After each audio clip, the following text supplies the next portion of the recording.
Today's reading from Psalm 1, verses 1 to 3. Good, we agree.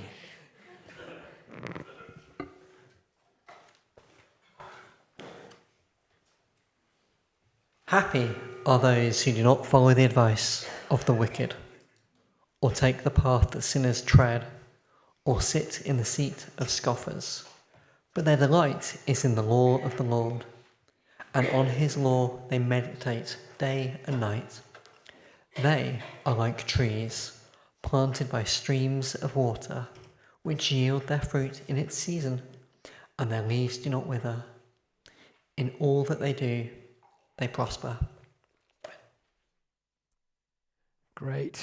Thank you, Nick. So it's my privilege this morning to welcome Brian back to Bessells Green. Brian led a church weekend for us 2 years ago now, 2023, and you've brought a crowd, Brian. They don't normally come out like this for me, so it's excellent. For those of you that don't know Brian, he is an author of several books. I have a number of them here, if you'd like to look through them afterwards. He's also a spiritual director who often uses nature and the outdoors as part of leading people in spiritual direction. He's also a regular contributor to Thought for the Day on Radio 4. So I'm really looking forward to what Brian has to share. Once we bought the wood, I sent an email out to a number of friends that I knew worked in the space of the intersection between faith and creation. And the email was titled, "Help, we bought a wood!" Brian responded extremely quickly with, "Wow, wow, wow," in block capitals. And his excitement was palpable in the email. So I wanted to invite Brian to share something of that excitement with us this morning. Why is he excited about this idea that a church should get involved with a local wood, with creation? It seems like a strange idea, perhaps. So why is that exciting just at this moment and at this time? So Brian, I hope I've not given you too big an introduction. Why don't you join me at the front? Let's welcome Brian this morning as he comes to speak to us. I need to correct you, Charlie, because I didn't respond, wow, wow, wow. I responded, woo-hoo, in block capitals. It is a great joy and delight and honor to be back here again. Feels like coming home in a sense and seeing lots of familiar faces. So thank you for having me. Just literally as we were sitting down to start the service, I needed to check something on my phone, and I noticed an email had come in. I get emails each day from a poet called Rosemary Watola Troma, who is in America. And she writes on all sorts of wonderful subjects, but this was her poem this morning. Skiing up the railroad grade, we'd paused to catch our breath, and from somewhere in the woods, a tree speaks to us in a spruce language we can't interpret. And I am again a young girl at the edge of the forest, believing I understand the trees, the way they call to me, primal and true. How did I ever forget? So that was this morning's poem. Isn't it wonderful how these things interweave in God's grace and encouragement to us all? I've got three small sections to this talk. This talk kind of wrote itself into three small sections. The earth is the Lord's, what's not to love? The goal is soul, to be whole within the whole, and then reaching in, reaching out, in which we'll just think about how a woodland can help us to reach deeper into life and Christian faith and spirituality. And as we do that, we reach out to the world around us quite naturally. But I wasn't sure about an overall title for this at all, and I was sure one would come, and it did indeed this morning when Charlie read Mary Oliver's beautiful poem. So let's call this whole thing the family of things, because that is exactly what we are talking about today. I love how in the word kingdom of God, there is also contained the word kingdom of God, the family of things. Excuse me. Recently, I read the Booker Prize-winning novel Orbital by Samantha Harvey. I don't know if any of you have read that short but very beautiful book, Orbital, which is not set on the M25, but on the International Space Station, where a group of astronauts who have been living on it for 6 months are still every day awestruck by the sight of Earth. And there's a lovely passage in which one of them watches another sunrise from space. I think they have about 6 every day, and reflects on the experience. By the way, this morning, I had a vision of the most amazing sunrise as I was driving here, and it was from the M25, so I get the best of both worlds. But this is from space, and the female astronaut writes this as she looks out of the window to see Earth and the sun rising over it. "No need to speak," she writes. "You only have to look out through the window at a radiance doubling and redoubling. The Earth from here is like heaven.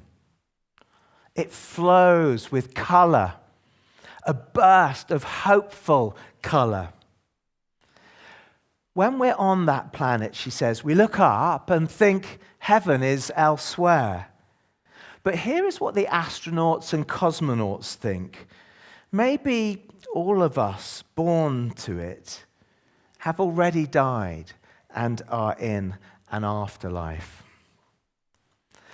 I love that. We sometimes need reminding poetically, I think, about just how divine God's creation really is. I love to think that when we are truly earth, feet on the ground earth, we find ourselves heavened too. For the earth is the Lord's, as the psalmist says, and everything in it. And as the American farmer and poet and Christian Wendell Berry writes, there are no unsacred places here on earth. No neutral grey zones where we can just do what we like with it all. There are only sacred places, he says, and desecrated places, right? Now, we know there's been so much desecration of God's good earth, don't we? To the point of crisis, to the point of the collapse of biodiversity, the mass extinction of species, climate heating, industrial deforestation on a criminal scale, and so much more.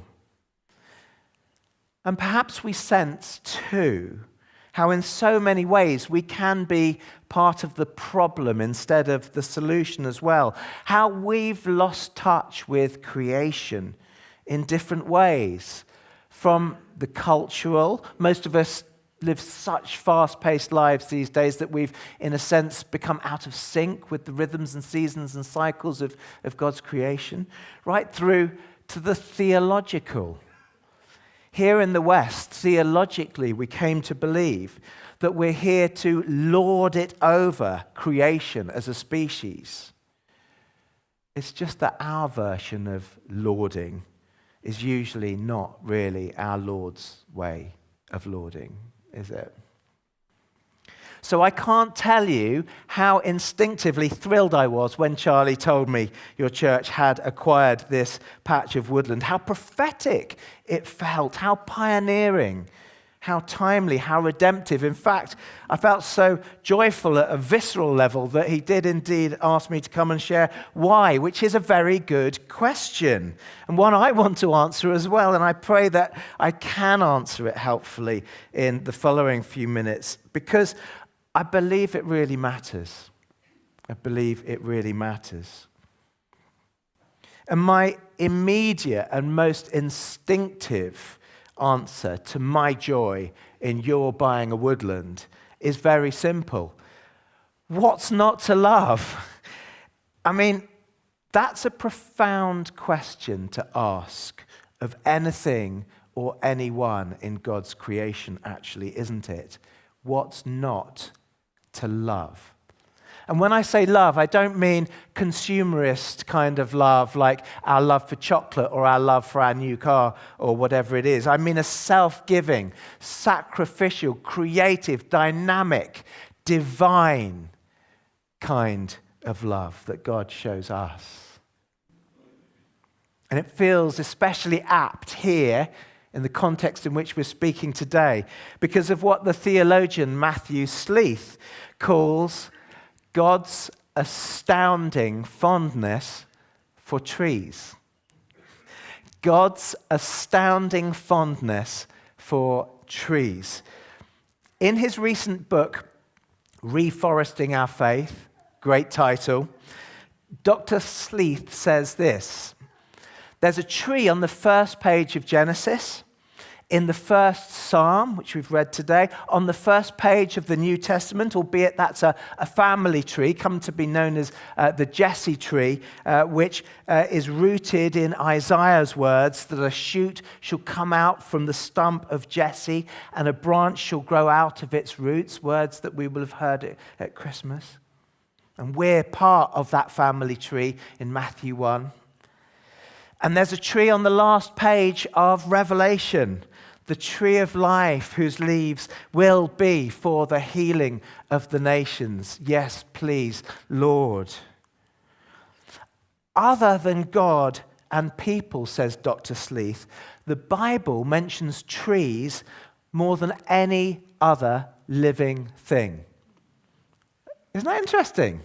That's great. That's amazing. There's a whole trail of trees going all the way through from the first page to the very last. So if God loves trees, it makes exquisite sense, doesn't it, for a church to learn more about how and why through caring for a woodland at such a time as this.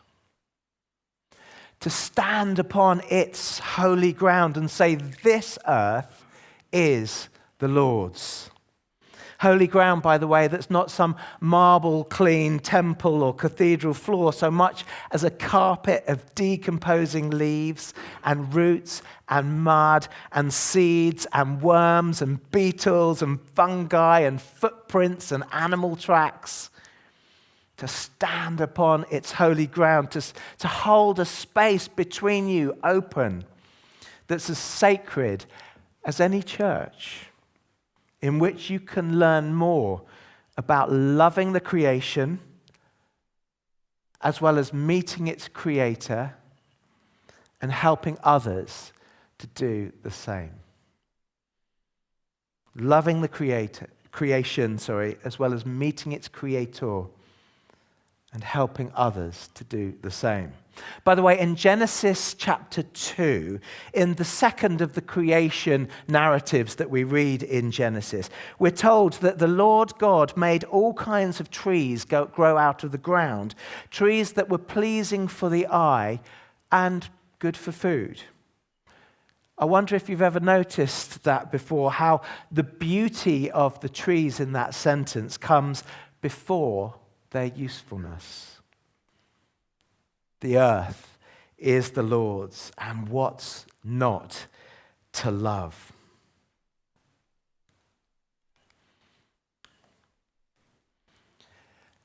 All of this is intrinsic to who we have been created to be, to the soul of humanity itself, as well as to my soul and your soul. So I'd like to root this soulfully and theologically and briefly before we continue. And I'll take us back to that second creation narrative I mentioned in Genesis 2 to do that just for a moment. In Genesis 2 verse 7, God takes some earth. I mean, even that is beautiful, isn't it? This is the God who has dirt beneath his fingernails, like any good gardener or person who works the land. God takes the earth, the soil, and shapes a person from it and breathes spirit into him, and Adam becomes what the King James Version of the Bible translates as a living soul. I love that word soul, as I'm sure I shared when I came here before. The Hebrew word for soul is nephesh, meaning the whole of our being. The whole that is greater than the sum of the parts. And in this case, the sum of the parts of physical matter, the soil, and spirit, God's life-giving breath. The two come together to generate something yet more beautiful in their meeting. Now, in Western culture, we have pulled those two back apart from each other again, haven't we? So spirit hardly gets much of a look in sort of science and the study of nature. I was speaking to a chap who used to run one of the wildlife trusts in the south of England, one of the big ones, and I asked him how much is ever spoken about spirituality within those circles, and he said very, very little indeed, if anything. We've taken sort of spirit out of science, and we've taken matter, earth, the stuff of physical matter, the stuff of the earth, which is the Lord's. We've taken that out of our spirituality and religion and faith. We've dismissed it. And so we've got this sort of unholy divide between physical and spiritual. But there is a wholeness of being in their meeting and embracing in that Genesis story. And so soul, for me, relentlessly connects us with and helps us to meet and embrace the greater whole of creation and life in God's kingdom. Because to be whole is to belong to the whole, to be part of the whole. Which helps to explain to me why life can feel so soulless when we're cut off from creation. And why my soul stirs, not just when you see those amazing images of Earth from space and the sun rising behind it, but also when we walk to church on a winter morning like this, that we've talked about already, or just go into a woodland on a spring day and see and smell the bluebells. Imagine it now. It's coming. It's coming. And hear the birds singing. We use our senses. And you might sit down or perch against a tree and rest. And it's as if we remember something that we hadn't even realized we'd forgotten in the first place. Something deep down about who we are and how we belong and who we belong to. Why not give thanks in your own heart, just quietly? Close your eyes for a moment. Think of one place in which you come to life, where your soul stirs and you find yourself whole again within the whole. Just go there in your imagination for a moment.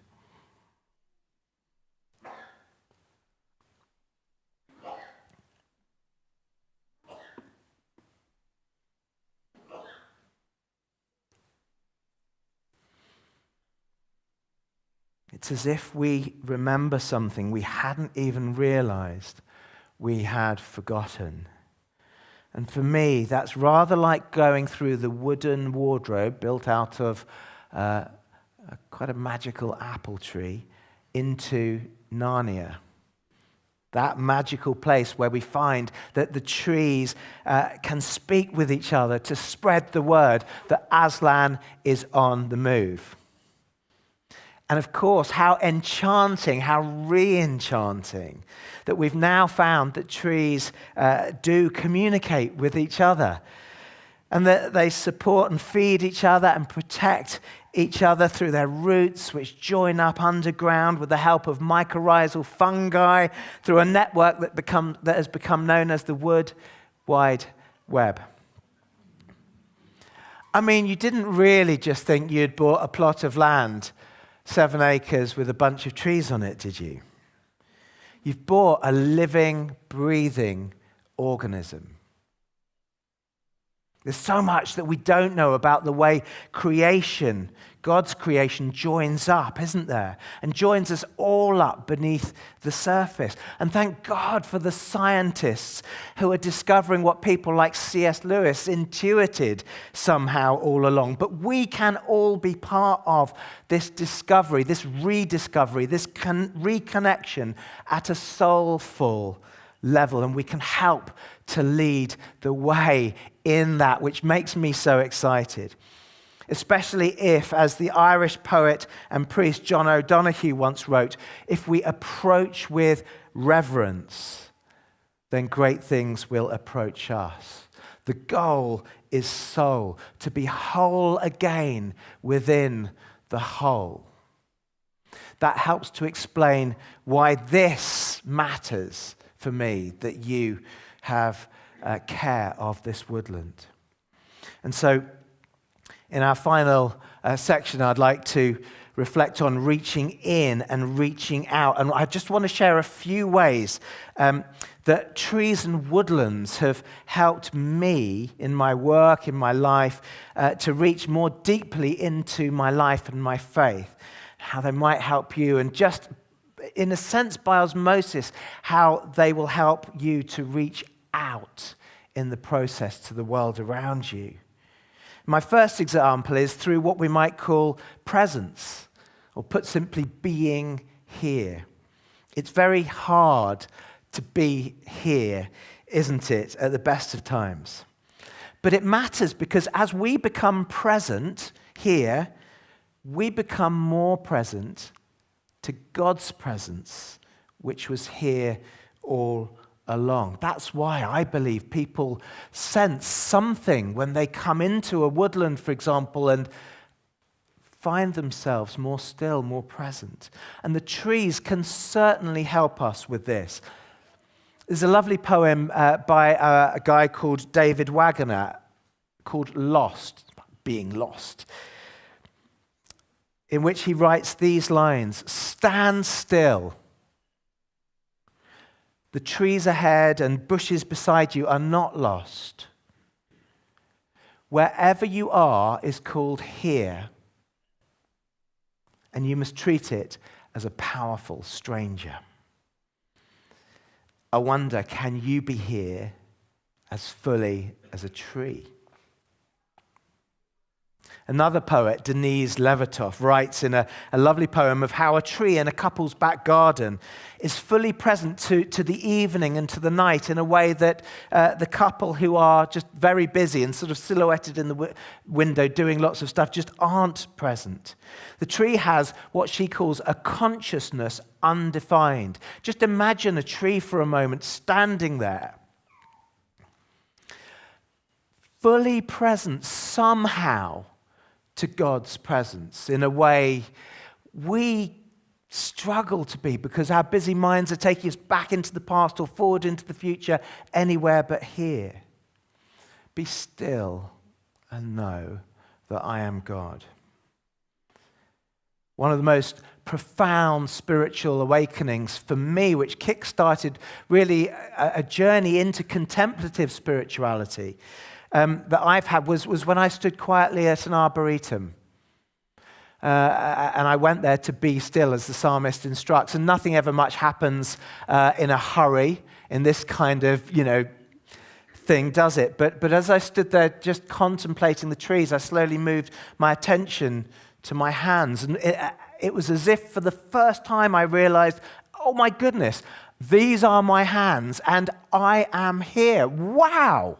It was one of those moments of awakening, right, that set you off on a journey. And what I love to do now, if I'm leading a group or just going on my own in an intentional way into a woodland or to be with trees, is just to say, I am here. And then to turn that round and to then say, and here I am, bringing myself to the space, to the trees, to God within it all, to the moment in openness and humility. The trees, of course, are not God. We get worried about that sometimes, don't we, as Christians? Oh, are we worshipping the trees? Are we getting a bit pagan here? A bit tree-huggy? The trees are not God, but they bear God's touch and they carry God's DNA because they are the Lord's. So we get to experience God through creation. We do, as well as God within us and around us and beyond us. And in a culture of extreme distraction, trees help us to be here, to be present, and then to pay attention. Attention in this culture of extreme distraction is, I think, an amazing spiritual gift to nurture, don't you? As well as to offer the world around us. The French writer Simone Weil says that our attention is the rarest and purest form of generosity when we give it. And our undivided attention is prayer. I was lucky enough, I probably mentioned when I was here before, to have a walk once in the New Forest with Chris Packham, the presenter. And in passing, he mentioned that he can tell what kind of a tree is close by just by listening to the sound the wind makes as it passes through it. I mean, isn't that amazing? And we can't probably aspire to that level of attention, but just spend 1 minute giving your pure attention, say, to brand new translucent leaves on an old oak tree in spring, for example. And something can open within us like a bud. Deep calls to deep. You might say renewal begins. And if it's a miracle that a fresh green leaf can appear on an ancient lightning-stricken oak in spring, and be encouraged if you feel ancient or lightning-stricken this morning, then watching falling leaves in autumn as a meditation on loss or letting go, or contemplating acorns whose shiny shells must fall and fade and crack for their fullness of being to flow out, can be just as powerful as we seek to understand what it means to die to self, to live again, to understand what Jesus meant when he said, unless a seed falls to the ground. In a sense, these are more than illustrations. I'd say the presence of trees can be healing too, wouldn't you? I once went to a grove of yew trees, an ancient grove of yew trees near Chichester called Kingly Vale, and was feeling very stressed and very mentally out of sorts when I went there. And I lay down for half an hour on a low branch. I know it was half an hour because I set my timer for 30 minutes, so that's a precise figure. On a low branch of this 1,000-year-old yew tree. If you haven't tried it, please do it. And I remember coming away reset in a very profound and lasting way.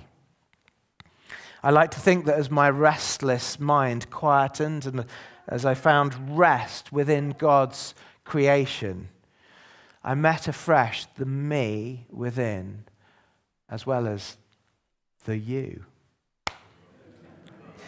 Thank you very much. I've been building up for that one. Tree jokes, I'm cultivating them. But healing is a word I have frequently heard used in connection with the outdoor retreats that I run with my friend, the botanist Howard Green. It's the word that comes up most in people's feedback.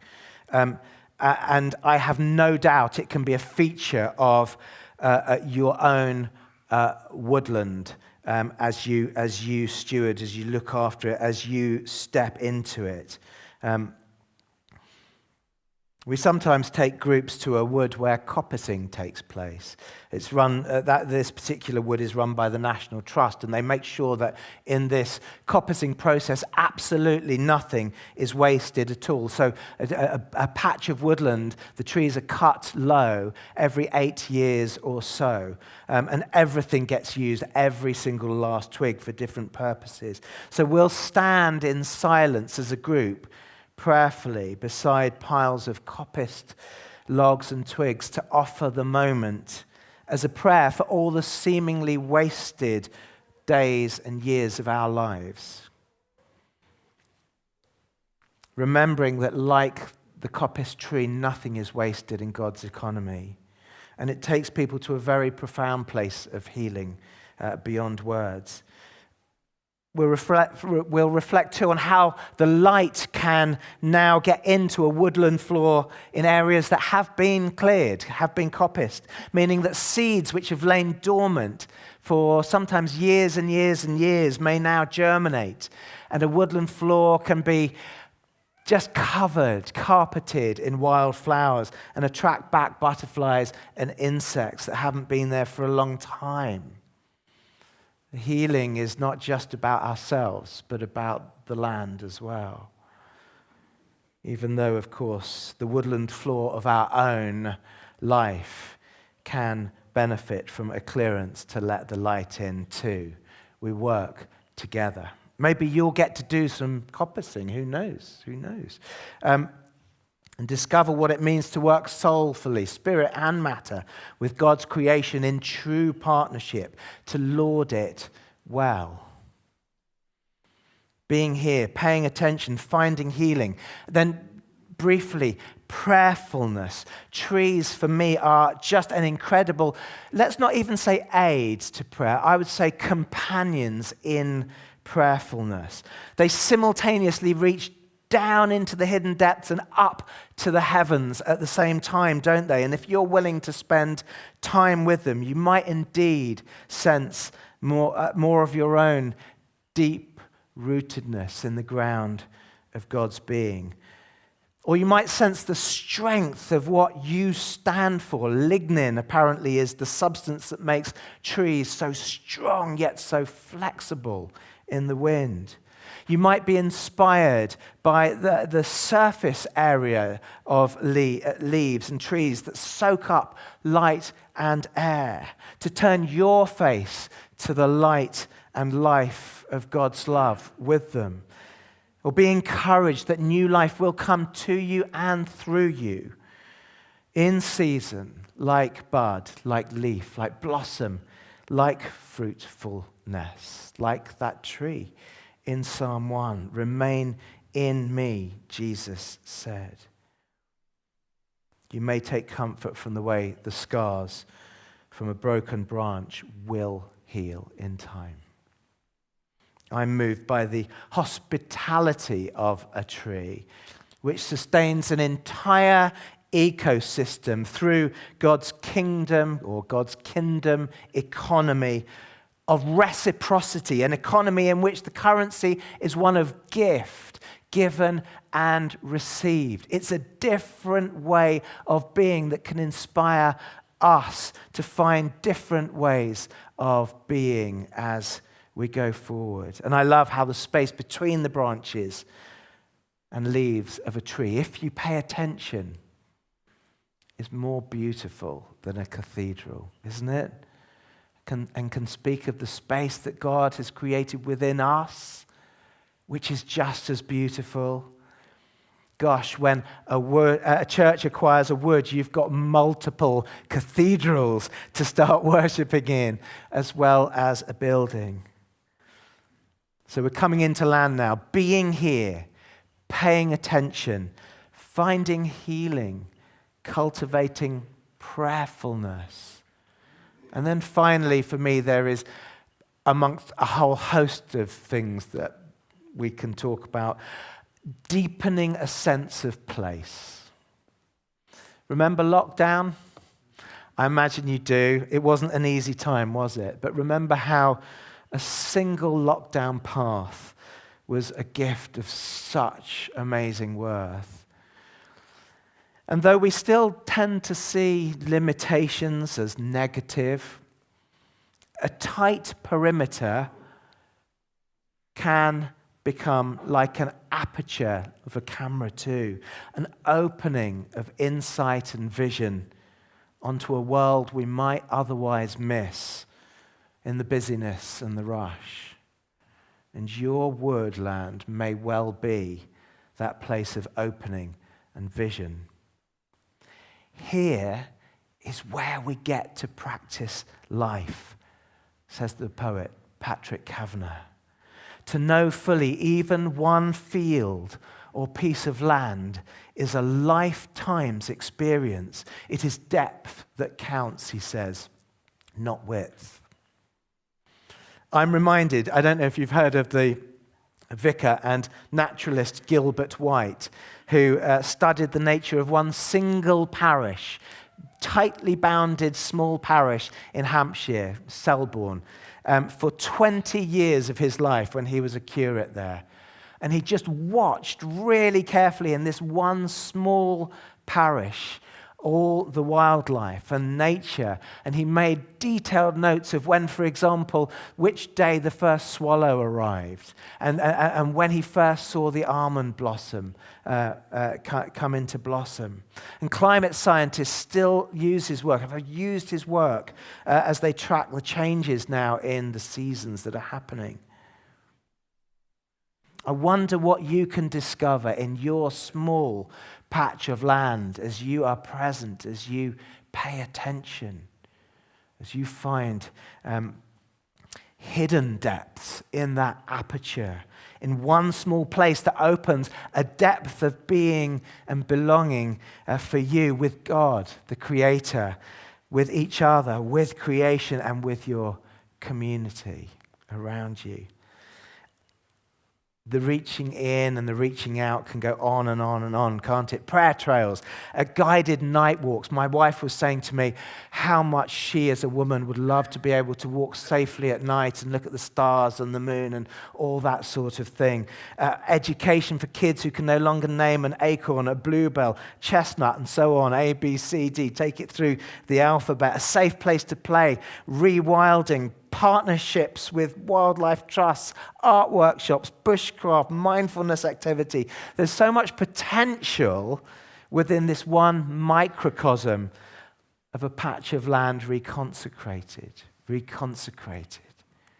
But if you feel overwhelmed thinking about it, just narrow it down to a single tree, either in your imagination, like the tree in Psalm 1, or a tree in that woodland, or a tree just on your very local patch.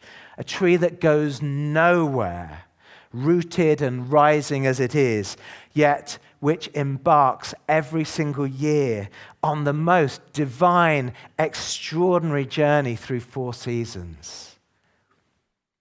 This is your chance to go on a great journey together too, to love creation, to meet its loving Creator afresh out there within it all, and to help others to do likewise. The earth is the Lord's, so what on earth is not to love?